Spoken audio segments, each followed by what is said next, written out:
The artillery guns had stopped firing 3 hours before sunrise. In the basement of a half-collapsed apartment building in the town of Remagen, a German mother named Frau Kessler held her baby daughter close to her chest. She could feel the child's heartbeat through the thin cotton clothes and her own fear. Above them, the ceiling beams made groaning sounds. Dust fell steadily, catching the small amount of light that came through the broken foundation. The woman's hands were shaking. It wasn't because of the cold, even though it was very cold. It was because she knew the Americans were coming. She had heard the stories. Every woman in Germany had heard them. For 12 years, the government's propaganda ministry had painted one clear picture of the enemy from across the Atlantic Ocean. They said the Americans were wild liberators who would hurt German women, kill German children, and burn what was left of the fatherland to ashes. Dr. Goebbels himself had announced it on every radio in Germany. The Bolsheviks would come from the east with their Asian armies. Yes, but the Americans would come with their jazz music and their chewing gum and their complete disrespect for European civilization. They would turn Germany into a slave state, a land of servants. This is what Frau Kessler had been told. This is what she believed as she heard the first footsteps on the rubble above her head. The collapse of Nazi Germany in the spring of 1945 was not just one single moment, but a series of shocking discoveries. The military defeat was obvious to anyone with eyes. The Wehrmacht was destroyed, the Luftwaffe was grounded, and the cities were reduced to landscapes of brick and bone that looked like the moon. But there was another collapse happening at the same time, one less visible but just as deep. The collapse of the belief system that had supported the Third Reich's claim to being superior. For over 10 years, the Nazi state had built an elaborate mythology about the weakness and moral corruption of democratic nations, particularly the United States. America was shown as a mixed nation, weakened by racial mixing, corrupted by Jewish influence, and completely unable to produce soldiers with the warrior spirit of the Germanic soldier. The propaganda machine had done its work completely. By 1945, millions of Germans believed that defeat at American hands would mean not just occupation, but total destruction. The reality that unfolded in the spring of 1945 would shatter these beliefs, in ways no Allied bomb ever could. When the 9th Armored Division crossed the Ludendorff Bridge at Remagen on March 7, 1945, they accomplished something no one had thought possible. They captured a bridge across the Rhine intact. Within 24 hours, thousands of American troops were pouring into the German heartland. The towns and cities beyond the Rhine had lived in a kind of terrible waiting for weeks. They were too far from the front to evacuate, too close to escape what was coming. The civilians who remained were mostly women, children, and the elderly. The men were dead or captured, or still fighting in units that existed more on paper than in reality. What remained in places like Remagen, Koblenz, and the countless villages between them were the people propaganda had promised to protect, but had instead abandoned. Frau Kessler heard voices above her. English, American English. She recognized it from the forbidden films she had watched before the war, before such things became unthinkable. She pulled her daughter closer. The child was silent, too weak from hunger to cry, a mercy that felt like a curse. 3 months earlier, the rations had been cut again. The milk had stopped coming. The bread was more sawdust than grain. The infant had stopped gaining weight in January. Now in March, she felt as light as paper in her mother's arms. The footsteps grew closer. A flashlight beam cut through the darkness of the basement, sweeping across the faces of the dozen women and children huddled in the space. Frau Kessler closed her eyes. This was the moment. This was where the stories would prove true. The beam stopped on her face, and she heard a voice say something in English. Then the light moved away. What happened next would stay with Frau Kessler for the remaining 43 years of her life. The American soldier who descended into that basement was a private named Joseph Hendricks from rural Pennsylvania. He was 22 years old, a farm boy who had been drafted in 1943 and had landed on Omaha Beach the previous June. He had seen the worst of the war, the hedgerows of Normandy, the frozen forests of the Ardennes, the shattered towns of the Rhineland. He had lost friends to German bullets, German shells, German mines. He had every reason to hate these people. The official line from command was clear. Don't fraternize. Don't trust them. Remember what they did. And yet, when Private Hendricks swept his flashlight across that basement and saw the condition of the civilians huddled there, his first instinct was not vengeance. His first instinct was recognition. He saw hunger. He had grown up during the Depression and had known what it meant to wonder where the next meal would come from. He saw fear. He had felt it himself in 100 foxholes across France and Germany, and he saw children, infants and toddlers with hollow eyes and swollen bellies, the universal language of starvation. Private Hendricks called up to his sergeant. Within 10 minutes, 3 more Americans had descended into the basement, and they had brought something Frau Kessler had not seen in months. Food, not German rations, which by March 1945 had become nearly non-existent. Not the bitter ersatz coffee or the gray bread that tasted of chemicals. The Americans brought chocolate bars, condensed milk, white bread, cheese, canned meat. They brought abundance. Private Hendricks approached Frau Kessler carefully, speaking in slow English, holding out a can of condensed milk and gesturing to her child. The woman did not move. She had been taught that to accept anything from the enemy was collaboration, perhaps even treason. But her daughter was dying, and propaganda cannot feed an infant. She took the can. The sergeant, a man named William Kowalski from Detroit, watched this exchange and then made a decision that would be repeated thousands of times across Germany in the following weeks. He ordered his men to help evacuate the civilians from the basement to a makeshift aid station the division had established in a partially intact church 3 blocks away. The building was unstable. Another artillery barrage could bring it down at any moment. Better to move them now while there was a pause in the fighting. Private Hendricks reached for Frau Kessler's daughter. The mother pulled back. The soldier kept his hand extended, palm up, patient. He was smiling, not with triumph, but with something closer to gentleness. Frau Kessler looked at his face, really looked at it, and saw something she had not expected to see in an American soldier: humanity. She placed her daughter in his arms. This moment, this simple act of trust, was being repeated across the Western Front with a frequency that startled both the American troops and the German civilians. The mythology of the savage American liberator was colliding with the reality of young men from Iowa and Texas and New York who had been raised to help neighbors, who instinctively reached for a child in distress, regardless of what uniform the child's mother might have supported.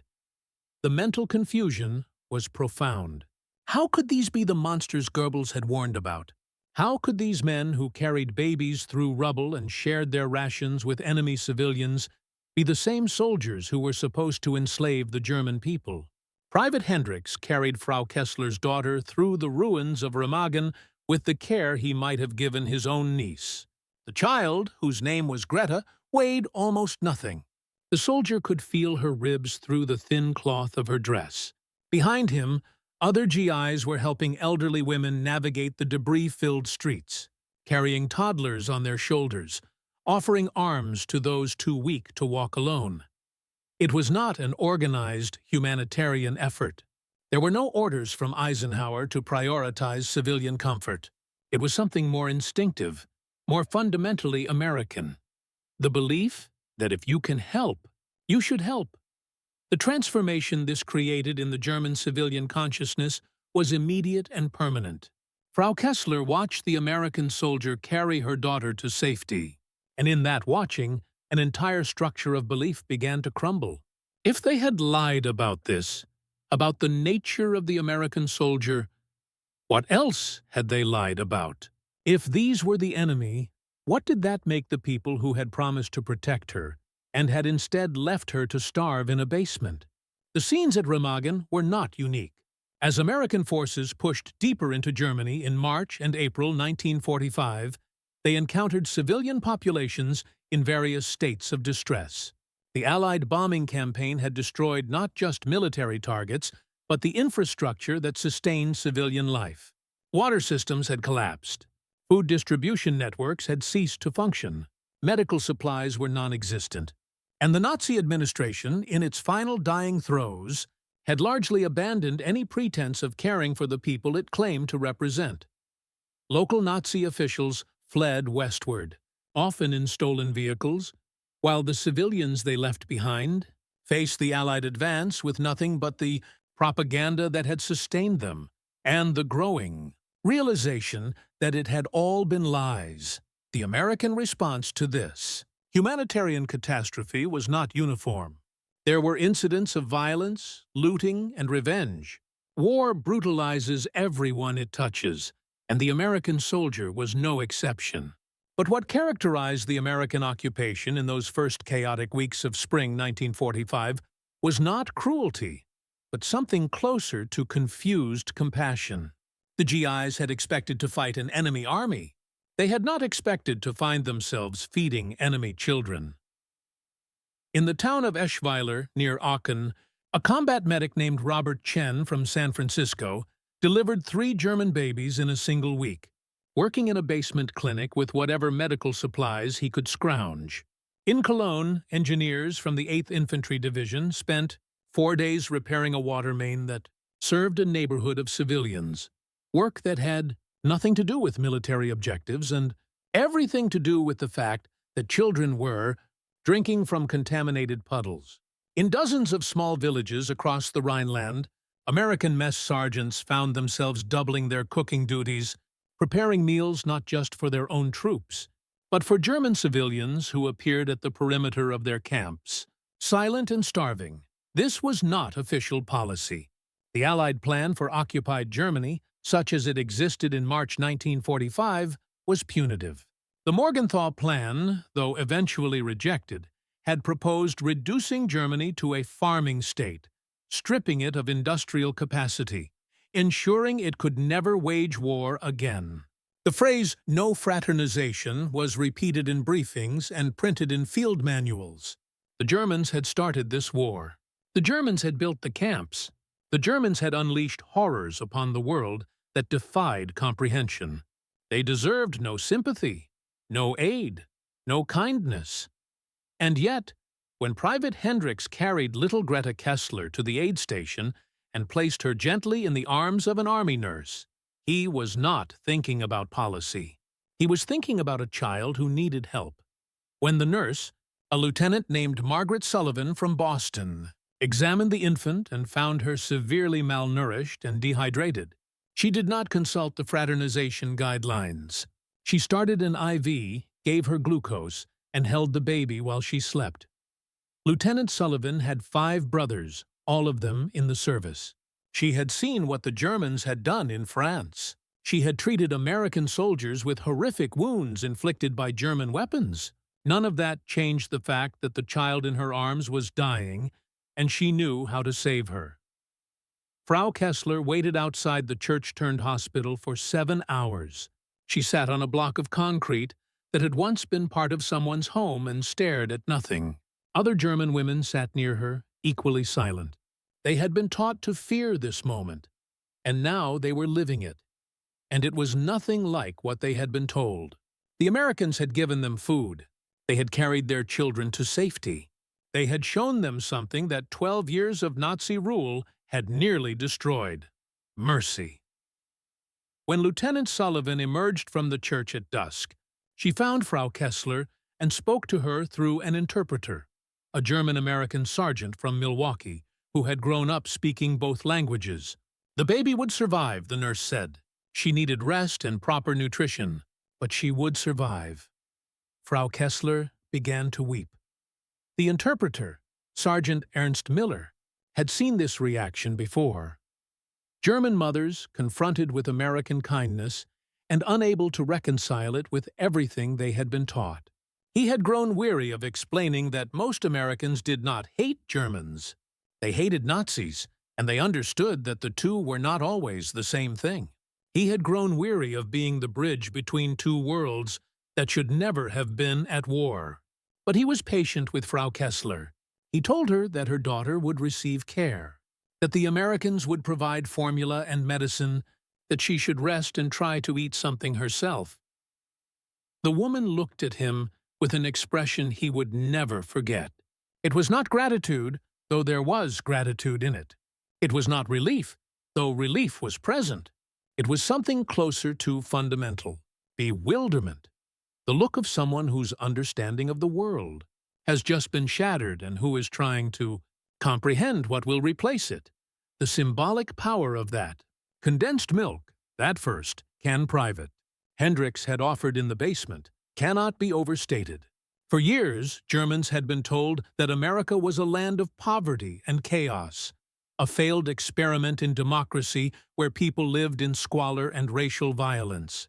The reality the Wehrmacht had encountered in France told a different story. The equipment the Americans brought to Europe, the vehicles, the weapons, the supplies, spoke of an industrial capacity that dwarfed anything Germany could produce.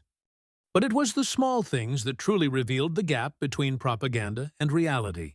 The chocolate bars that every American soldier seemed to carry, the cigarettes, real tobacco, not the sawdust substitutes Germans had been smoking, the canned goods, the fresh bread, the coffee that actually tasted like coffee. These were not luxuries saved for officers. These were standard rations for every private in the American Army. The abundance was staggering. Germany, which had prided itself on efficiency and organization, had been rationing food since 1939 and had been slowly starving its own civilian population to feed its military.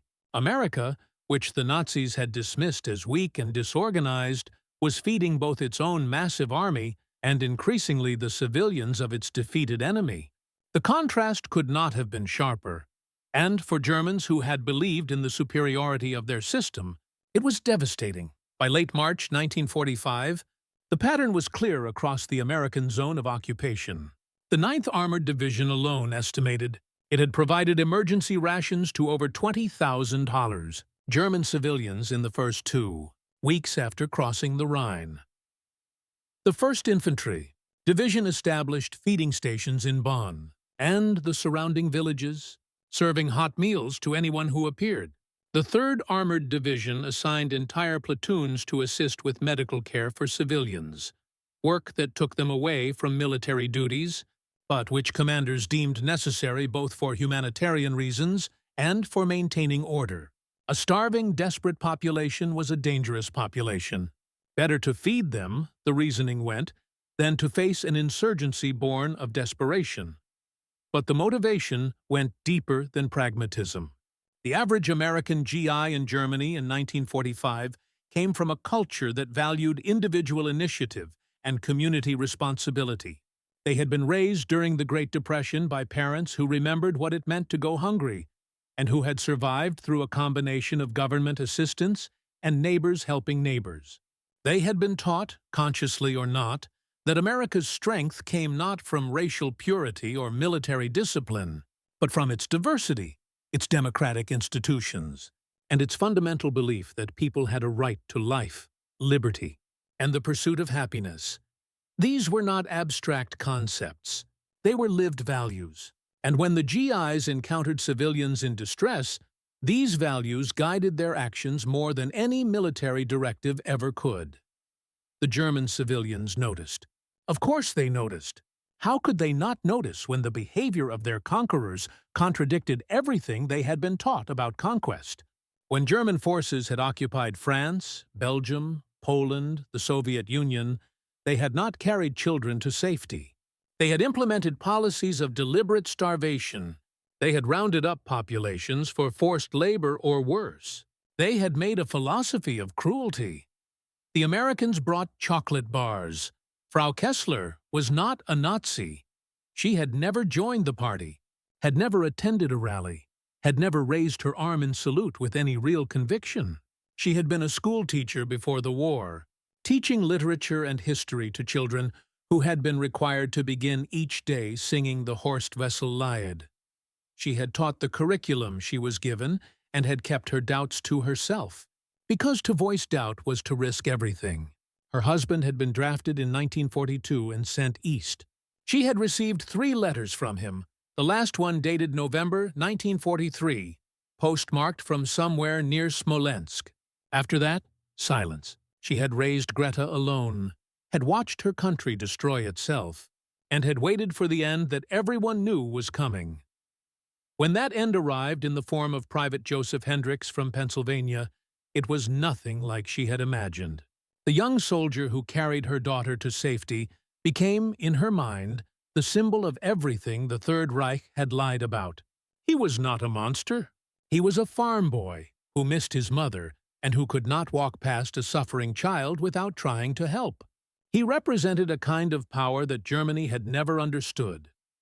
The power of a nation built on the idea that all people, even your enemies, possessed inherent dignity.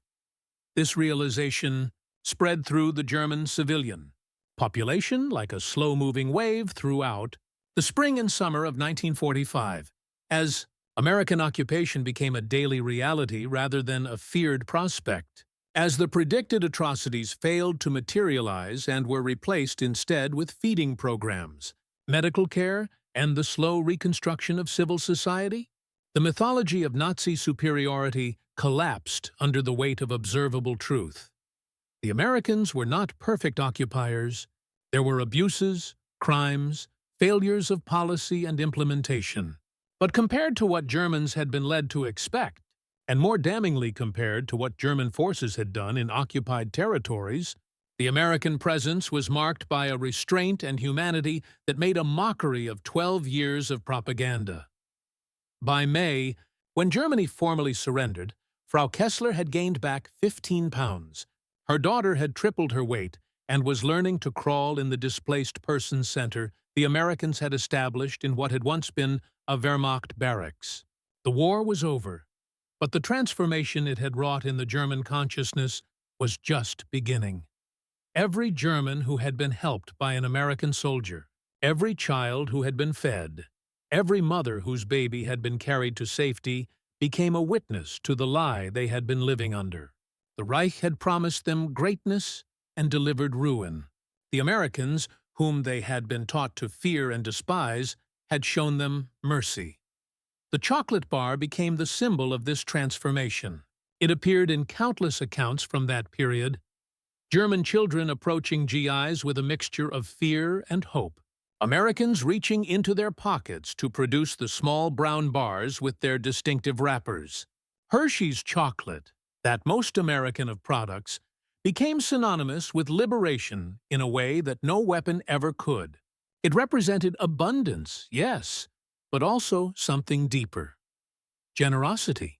The Americans did not need to share their rations with German children. They did it because they chose to, because their culture had taught them that this was what decent people did. The contrast with Soviet occupation in Eastern Germany made the American approach even more striking. As the Red Army pushed into Germany from the east, it brought with it a justified rage for what the Wehrmacht had done in the Soviet Union. The result was a wave of violence and retribution that German civilians in the Soviet zone experienced with the full horror that propaganda had predicted, though for different reasons than Goebbels had claimed. The Americans in the West were different, not because they were morally superior human beings, but because they came from a different culture with different values, and because they had not endured the same level of devastation that the Soviets had suffered at German hands. The division of Germany into occupation zones created a natural experiment in governance and ideology. In the Soviet sector, the occupation was harsh and extractive. Factories were dismantled and shipped east as reparations. Food was requisitioned. The civilian population lived in fear of Soviet soldiers and Soviet administrators alike. In the American sector, by contrast, the occupation evolved rapidly from punitive to reconstructive. The GIs who had carried babies to safety in March were joined by civil affairs officers reconstruction specialists, and eventually, through the Marshall Plan, billions of dollars in aid designed to rebuild rather than punish. The German civilians in the western zones noticed the difference immediately. Frau Kessler had cousins in Brandenburg in the Soviet zone. The letters that occasionally made it through told stories that made her grateful, despite everything, that the Americans had arrived first.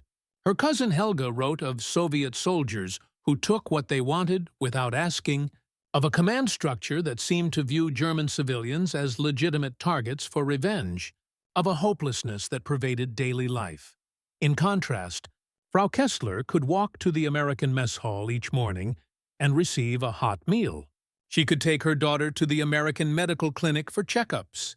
She could see with her own eyes American engineers working to restore electricity, to repair roads, to make life livable again. This created a cognitive shift that went beyond mere gratitude. It created a fundamental reorientation toward democracy. In the West, the Germans in the American zone began to understand that their survival and eventual prosperity were linked to the very system they had been taught to despise. Democracy had not made America weak. It had made America strong enough to not only win the war, but to rebuild its enemies afterward. The free market had not created chaos. It had created the industrial abundance that now fed German children. Individual liberty had not led to social breakdown. It had produced citizens who voluntarily helped those in need, even when those in need were enemy civilians. Private Hendricks wrote home to his parents in Pennsylvania in April 1945, trying to explain what he had seen and what he had done. "I carried a German baby to the hospital today," he wrote. "She was starving. Her mother looked at me like she thought I was going to hurt them, but I just wanted to help." I kept thinking about Mary's kids back home. Kids are kids, I guess, no matter what side their parents were on. This whole thing is crazy. We're supposed to hate these people. And I do hate what their army did. But when you see them up close, they're just scared and hungry and tired. Just like us, I guess. Except they lost and we won. I'll be glad when I can come home. That letter, preserved in a collection at the U.S. Army Heritage and Education Center, captures the essential ambivalence of the American occupation. The GIs were not naive. They knew what the German war machine had done, but they also retained the capacity to see individual Germans as individual humans, a distinction their enemy had systematically failed to make when dealing with occupied populations. This was the fundamental difference between the two systems. One had been built on the belief that some people were inherently superior to others, and thus entitled to brutalize those deemed inferior. The other, for all its flaws and contradictions, maintained at least the aspirational belief that all people possessed equal worth. The impact of this philosophy on German civilians was profound and lasting. Frau Kessler would live until 1988, long enough to see Germany reunified and to watch her daughter raise children of her own in a prosperous democratic West Germany. In interviews conducted by historians in the 1970s and 1980s, she consistently returned to that moment in March 1945 when Private Hendricks had reached for her daughter. "That was when I knew it was all lies," she said. "Everything they had told us, everything we had believed, lies. The Americans were supposed to be our enemies, and they saved my child's life. What does that make the people who told us to fear them?" This was the question that haunted Germany in the aftermath of the war. The physical reconstruction was difficult enough. The cities had to be rebuilt. The economy had to be revived. The population had to be fed and housed. But the psychological reconstruction was perhaps even more challenging. An entire nation had to come to terms with the fact that they had been systematically lied to, that they had supported a regime built on hatred and lies, and that their supposed enemies had shown them more humanity in defeat than their own leaders had shown them in victory. The American soldiers who participated in these small acts of mercy in the spring of 1945 did not think of themselves as agents of ideological transformation. They were just doing what seemed right in the moment. But collectively, These actions, the carrying of babies, the sharing of food, the provision of medical care, accomplished what no amount of propaganda or re-education programs could achieve. They demonstrated in practical and undeniable ways the difference between a system built on human dignity and a system built on human degradation. The process of denazification, the formal Allied program to remove Nazi ideology from German society, was often heavy-handed and imperfect. Questionnaires were filled out. Party members were identified and sometimes prosecuted. Symbols were banned and monuments destroyed. But the real denazification happened in moments like the one Frau Kessler experienced in that basement. It happened when observable reality contradicted propaganda so thoroughly that the propaganda simply collapsed. It happened when a German mother placed her dying child in the arms of an American soldier and discovered that mercy was real, that kindness existed even in war, that the enemy was human after all. The transformation was not instantaneous or universal. Some Germans retreated into bitter nostalgia for the Reich, refusing to accept responsibility for what had been done in their name. Some clung to anti-Semitism and hatred even as their cities were rebuilt with American assistance. But for millions of Germans, particularly those who had direct contact with American forces in those early months of occupation, the change was undeniable. They had seen with their own eyes that democracy worked, that diversity created strength rather than weakness, that a nation built on individual liberty could be more powerful, more prosperous, and more humane than any authoritarian state. By summer, American military government had established formal programs to address the humanitarian crisis in occupied Germany. The army began distributing food on a systematic basis, established hospitals, and started the long process of rebuilding infrastructure. But these official programs were built on the foundation of those first spontaneous acts of compassion in March and April. The German civilians who lined up for American rations in June had already been softened by the experiences of March. They had already learned that Americans could be trusted, that the democracy they represented offered something more substantial than the authoritarianism that had promised them greatness and delivered catastrophe. The milk that Lieutenant Sullivan used to save little. Greta's life came from Wisconsin dairy farms, processed in American factories, and shipped across the Atlantic in American merchant vessels protected by American warships. It represented a supply chain of staggering sophistication, an industrial and logistical capacity that Germany, even at the height of its power, had never possessed. But more than that, it represented a choice. America could have let German children starve. Some argued they should. Instead, American taxpayers funded the shipment of millions of tons of food and medical supplies to feed the people whose army had just spent 6 years trying to destroy civilization. This was not weakness. This was not naivety. This was power. The power of a nation secure enough in its values to show mercy to its defeated enemies, confident that those values would ultimately prove more durable than any military victory. The Nazi system had been built on the idea that might makes right, that the strong were entitled to dominate the weak. The American response to German defeat was a refutation of that philosophy. It said, quietly but firmly, that strength should be used to protect, not to destroy. That victory imposed obligations, not just opportunities. That the true measure of a civilization was how it treated those who could not defend themselves. Frau Kessler understood this, though she might not have articulated it in these terms.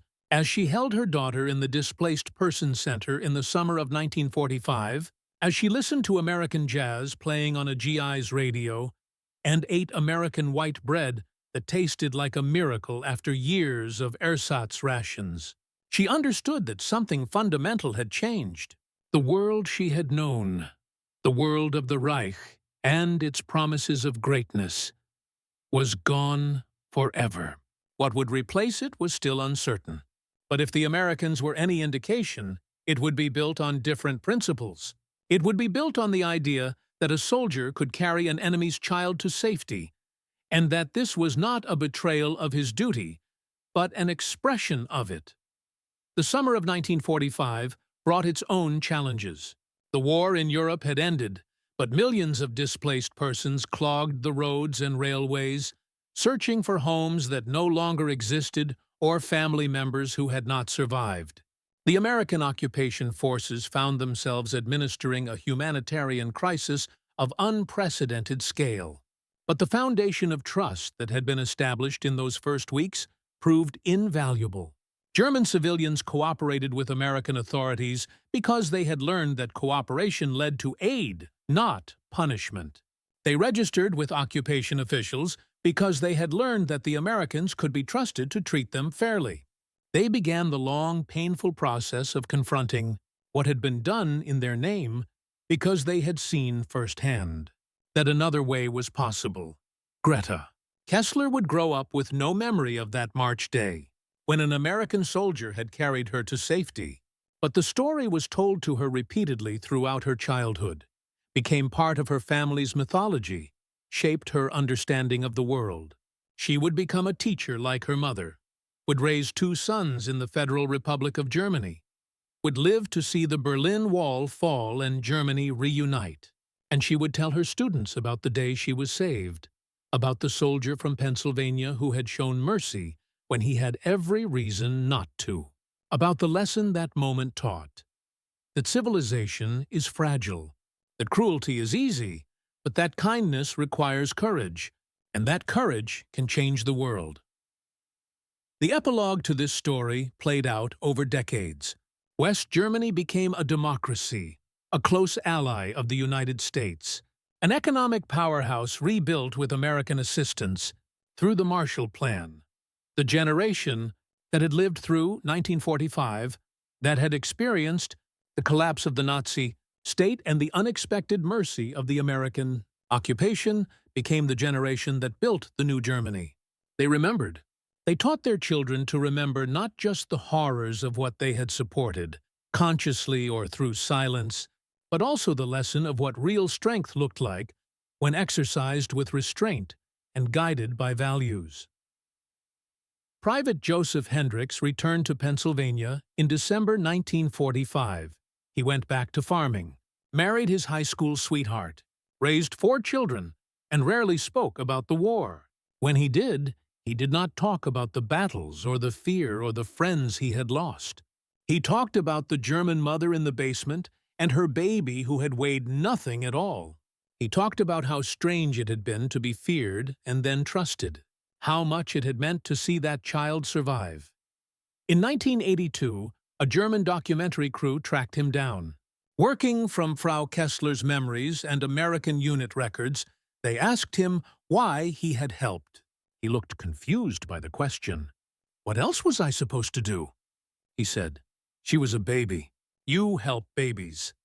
That answer, in its simplicity, captured something essential about the American character that Nazi ideology had never understood. The Reich had believed that democracy made people weak, that diversity made societies unstable, that mercy was a luxury only the powerful could afford. Private Hendricks proved them wrong. He was not weak. He had survived Omaha Beach, had fought through France and Germany against an enemy that had given no quarter. But he had retained the capacity for compassion, the instinct to help rather than harm. That was not weakness. That was strength of a kind the Third Reich had never comprehended. The babies carried to safety in the spring of 1945 grew up in a Germany transformed. They became doctors and teachers, builders and artists, mothers and fathers themselves. They lived in a country that had learned, through the most catastrophic failure imaginable, that authoritarianism led only to destruction, and that democracy, for all its messiness and contradictions, offered something better: the possibility of dignity, the promise of choice, the hope that mercy might triumph over cruelty. And when they told their own children and grandchildren about the war, some of them told the story of the American soldiers who had carried them to safety, who had given their mothers food and medicine, who had shown them that the world did not have to be built on hatred. These stories became part of the fabric of German memory, a counterweight to the shame and horror of what the Reich had done. They were not excuses. Nothing could excuse the Holocaust, the aggressive wars, the deliberate cruelty of the Nazi state. But they were reminders that even in humanity's darkest hours, even in the ruins of a civilization that had chosen evil, small acts of decency remained possible. And sometimes, those small acts, a soldier carrying a baby through rubble, a nurse saving a child's life, a can of condensed milk offered without demand for payment or gratitude, could plant the seeds of something better. The mothers who wept in the spring of 1945 wept for many reasons. They wept for what they had lost: husbands, homes, the illusion of righteousness. They wept for what they had learned, that they had been deceived, that the enemy was not who they had been told. They wept from relief that their children would survive, and from shame that it had taken conquest to teach them what their own government had tried to destroy. That mercy was not weakness, that diversity was not degradation, that the measure of civilization was how you treated those who had no power to demand better treatment.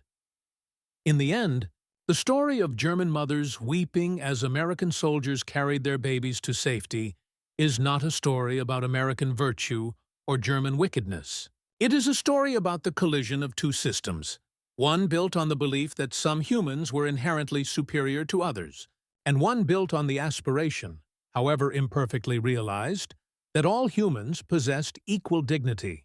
When those systems met in the ruins of Germany in 1945, the outcome was never really in doubt. The question was only how much destruction would occur before the lesson was learned. The babies survived, most of them anyway. They grew up in the shadow of their parents' choices and their nation's crimes. But they also grew up in a world where an American soldier had once stopped in the middle of a war to help a child who was not his own, who belonged to a nation he had every reason to hate. That memory, repeated thousands of times across Germany in the spring of 1945, became a foundation, not for forgetting what had happened, that could never be forgotten, but for building something different, something better. The chocolate bars and condensed milk are long gone. The soldiers who distributed them are mostly gone too, their generation passing into history. But what they represented remains. The idea that abundance should be shared, that power should be exercised with restraint, that even your enemy's children deserve compassion. These were not uniquely American values, but America in that moment chose to embody them. And in doing so, it won a victory more lasting than any military conquest. It won the peace. It won the future. It proved that democracy, for all its flaws, offered something authoritarianism could never provide: the freedom to choose mercy over cruelty, generosity over revenge, hope over despair. Frau Kessler died believing that her daughter had been saved by an act of grace in a graceless time. She was right, but the grace was not miraculous or divine. It was human, which made it all the more remarkable. In the spring of 1945, in the ruins of a failed empire, young men from a distant democracy carried babies to safety because it was the right thing to do. And in doing so, they demonstrated a truth that 12 years of Nazi propaganda could not erase: that the strength of a nation lies not in its capacity for violence, but in its commitment to human dignity. Not in its ability to dominate, but in its willingness to lift up even those who have fallen furthest. That is what the mothers wept for in the end, not just for their children's survival, but for the recognition of what survival meant. It meant that the world they had known was gone, but that the world to come might be built on better foundations. It meant that mercy was real, that kindness was possible, that even in the midst of total war, humanity could reassert itself. It meant that democracy was not weakness but strength, that diversity was not decay but renewal, that the future belonged not to those who preached hatred, but to those who practiced compassion. The babies carried to safety became the builders of that future, and the soldiers who carried them went home, modest and silent, content in the knowledge that they had done their duty, not just as soldiers, but as human beings. That, perhaps, is the final lesson of that terrible spring. That duty and humanity need not be in conflict. That the warrior and the caregiver can exist in the same person. That victory means nothing if it is not tempered by mercy. In the end, the chocolate bars mattered more than the tanks. The condensed milk did more to win the peace than all the artillery in Europe.